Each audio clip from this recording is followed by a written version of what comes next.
This is the question number 12 from jam 2016। तो question में आपको एक सीक्वेंस दिया हुआ है, पॉजिटिव नंबर का सीक्वेंस है। 2016 का ये क्वेश्चन है। क्वेश्चन में क्या है कि E N be a sequence of a positive term and उसके बाद एक रिकरेंस रिलेशन दिया हुआ है which is 4 upon E N plus 1 is equal to 3 upon E N plus E N cube upon 81 और n जो है वो ग्रेटर दैन और इक्वल टू 1 है, e1 इक्वल टू 1 दिया हुआ है। तो आपसे पूछा गया कि इस सीक्वेंस की जितने भी टर्म्स हैं वो किस रीजन पे लाई करेंगे, किस इंटरवल में लाई करेंगे, ये हमें डिसाइड करना है।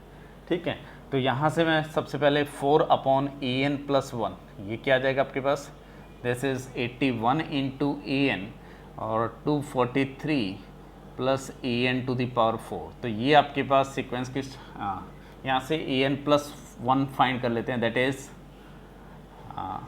4 इंटू 81 इंटू ई एन अपॉन 243 प्लस ई एन 4, ये आ जाएगा। तो ये आपके पास किस टाइप का सीक्वेंस है, E N plus 1 is equal to 5 of E N. General iterative method है जो हम क्लास में डिस्कस कर चुके हैं। तो ये सीक्वेंस कन्वर्ज कब करेगा, जब फाई डैश एक्स जो इसका फिक्स पॉइंट है उसके नेबरहुड में, फाई का जो फिक्स पॉइंट है उसके नेबरहुड में अगर ये इसका डेरिवेटिव 1 से लेस है मॉडुलस वैल्यू में तो ये कन्वर्जेंट होगा, और डेरिवेटिव 0 और 1 के बीच में लाई कर रहा है, ये 0 से ग्रेटर है तो ये क्या हो जाएगा, मोनोटोनिक हो जाएगा। तो ये इन्फॉर्मेशन मैं यहाँ यूज़ करूँगा। तो सबसे पहले यहाँ फाई ऑफ एक्स जो है वो क्या है, 4 into 81 x by 243 plus x 4। ठीक है, अगर मैं एक इक्वेशन सॉल्व करता हूँ, क्योंकि ये इटरेटिव मेथड कन्वर्ज करेगा तो कहाँ कन्वर्ज करता है, इसके फिक्स पॉइंट पे। तो मैं इसकी कन्वर्जेंट चेक कर रहा हूँ और किस टाइप से ये बिहेवियर करेगा, मोनोटोनिसिटी चेक करूँगा, उसके बेस पे इसके रीजन डिसाइड होगा। तो फाई ऑफ एक्स आपके पास यहाँ क्या है, phi of X equal to X जब पुट करेंगे तो दिस इम्प्लाइज एक्स जो आएगा वो प्लस माइनस 3 आएगा जो रियल नंबर होंगे। इसके अलावा 2 रूट और आएंगे जो कॉम्प्लेक्स नंबर होंगे। हम रियल ये अगर सीक्वेंस है, रियल नंबर का सीक्वेंस है तो रियल नंबर पे ये कन्वर्ज करेगा। तो डेफिनेटली कन्वर्जेंट पॉइंट क्या हो सकता है, आइदर 3 या -3। लेकिन सीक्वेंस की सारी टर्म पॉजिटिव है तो ये -3 पे जाएगा नहीं। तो definitely if this sequence E N is convergent then it should be converges to 3। ये क्लियर है, ठीक है। तो जब भी ये कन्वर्ज करेगा तो कन्वर्जेंट टू 3 होगा। ठीक है, अब अगर मैं इसको कन्वर्जेंट प्रूफ कर दूँ, ठीक है, तो अगर कन्वर्जेंट हो गया और 3 पे कन्वर्जेंट हो तो इसका मीनिंग क्या है, for every epsilon greater than 0 there exist m belongs to natural number such that mod of E N less than 3 या mod of E N minus 3, ये जो होगा लेस देन एप्सिलॉन होगा for every n greater than और equal to m। तो इस sequence की जितनी भी टर्म है वो किसके नेबरहुड में आ जाएंगी, 3 के नेबरहुड में आ जाएंगी।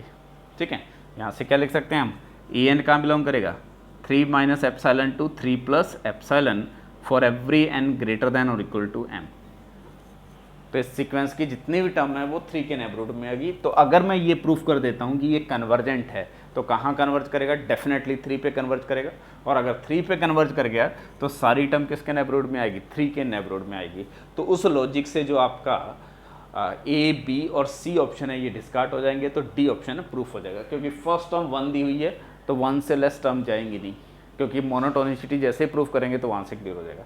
तो यहाँ से अगर मैं इसका डेरिवेटिव फाइंड करता हूँ, तो लॉजिक बता रहा हूँ, बाकी कैलकुलेशन आपको करनी है। फाई डैश एक्स जो फाइंड करोगे, ठीक है, वो लेस देन 1 आएगा और ग्रेटर देन 0 आएगा इन नेबरहुड ऑफ 3 के नेबरहुड में ये या इसको मैं लिख सकता हूँ for all x belongs to 3 minus epsilon to 3।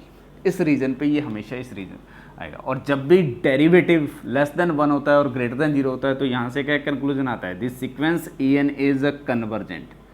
ठीक है, and this sequence E N is a monotonic. और जब भी मोनोटोनिक सीक्वेंस है वो या तो अपने सुप्रीमम पे कन्वर्ज करेगा या वो इन्फीमम पे कन्वर्ज करेगा।